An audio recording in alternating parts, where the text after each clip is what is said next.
Hey, welcome back to the Disney Plus Everyday Challenge, and today we have Pete's Dragon. This is the 2016 movie version, not the 1977 version, which I am familiar with. I grew up with it. I watched it way too many times, I guess, maybe when it was on HBO or whatever.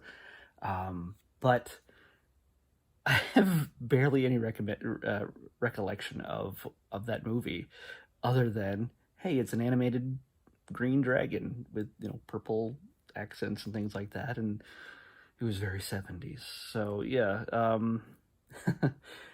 it's it's been a long time, so I'm not going to be able to make a whole lot of, oh, this didn't do things like they did them. It's to be honest, you when it comes to movies, this remakes and things like that, you can't set the new movie up against your previous expectations. Yes, maybe it won't fit in your heart the way the original did, but that's okay. It should be able to stand on its own right. And this movie, it didn't get a whole lot of critical acclaim, from what I understand.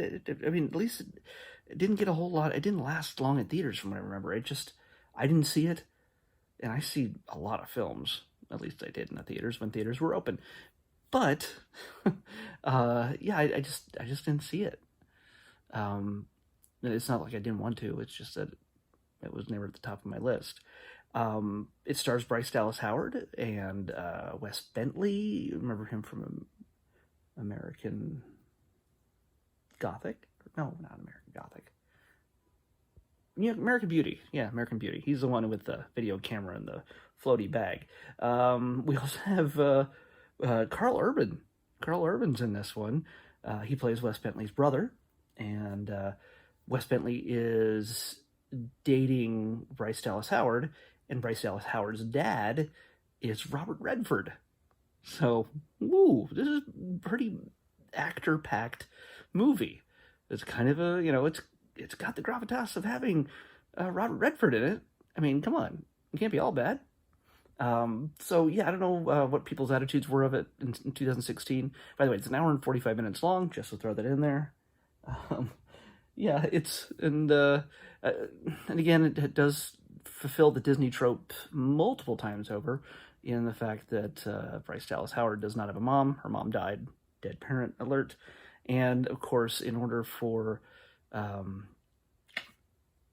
Pete to be orphaned, to not have parents and take up with a strange dragon in the woods, well, we get to meet his parents, but they do not last long. They're in the very first scene of the movie, and it's a pretty tragic, rough moment that sends him off into the woods on his own at a very young age.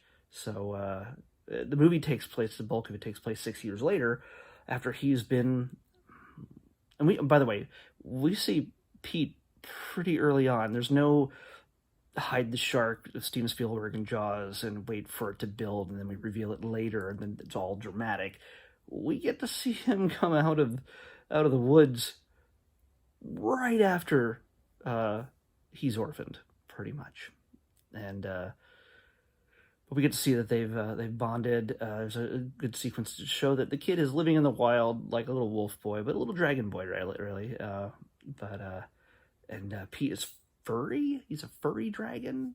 He's definitely green, and he has the ability to turn himself invisible, or at least camouflage himself with the surroundings, as Pete could in the old film. Nobody could see him unless he wanted them to. Takes place in the Pacific Northwest, and by the way, I'm not going to give you the plot, the whole story. I'm not going to go through the whole thing with you here, so just fair warning. It takes place in the Pacific Northwest, and they're doing a lot of logging. They're cutting down trees. Apparently, the people have been cutting down trees.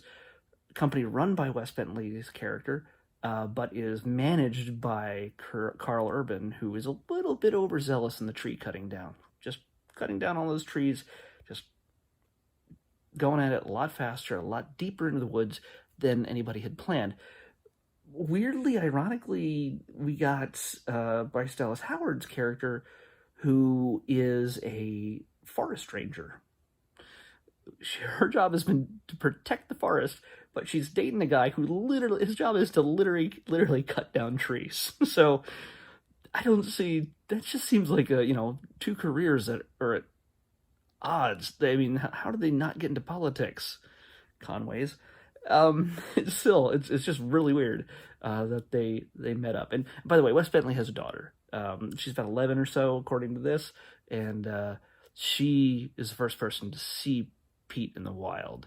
And when she meets up with him, she has a little accident, and it makes everybody come running, and they find Pete.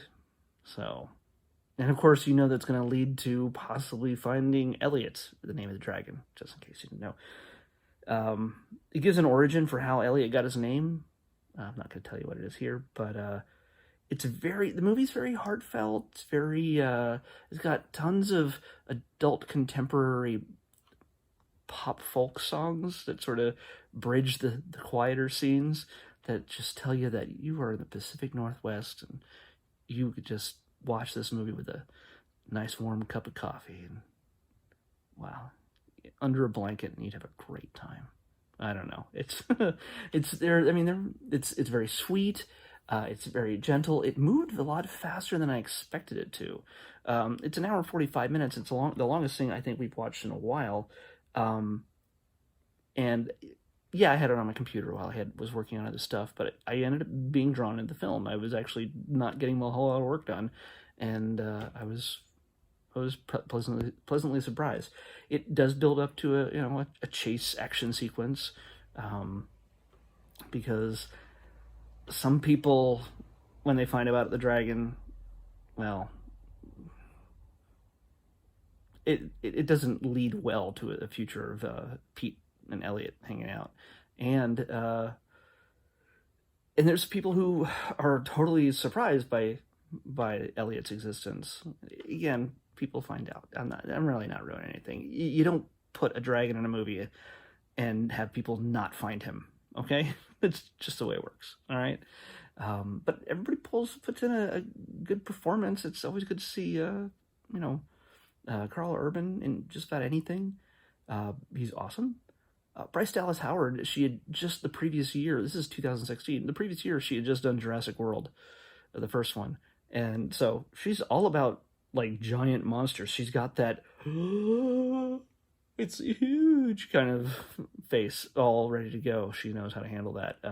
So she's in her element here. But yeah, it's, like I said, it's not the greatest film in the world, but it's not bad. I think it's a fun night at the movies at home, I'm sure, on Disney Plus.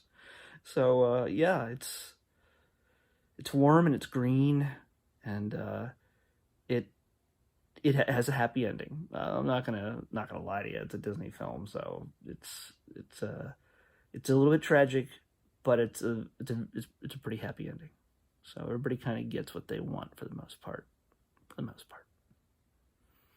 So and the cool thing is that while there are certain characters are bad guys, there's more to them than just being bad guys. Oh, I'm gonna get the dragon. There's not that. It's the character or characters that turn out to be the bad guys in this.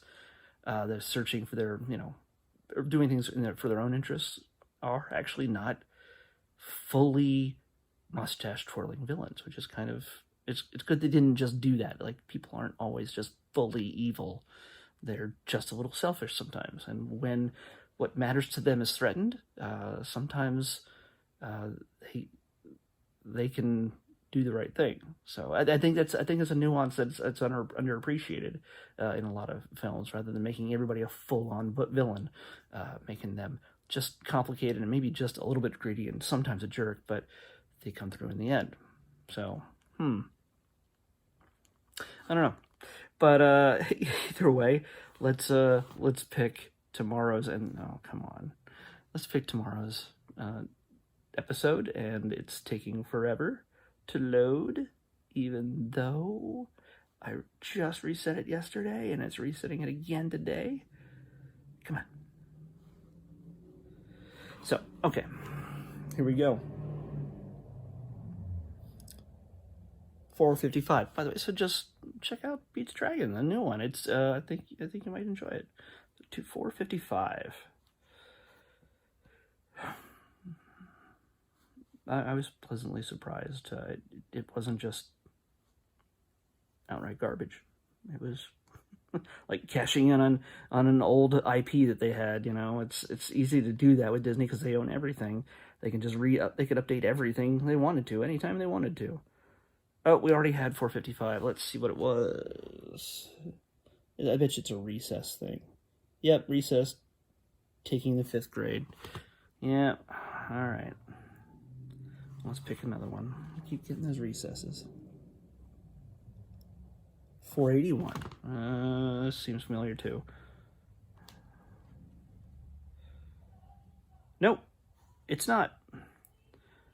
It's something new, and it's a documentary or a live, a reality series or something along those lines. Because it's in red. 481 is Sea of Hope, America's Underwater Treasures. So, yeah. Just like draining the ocean a few days ago or weeks ago. Oh, God, everything moves by so fast.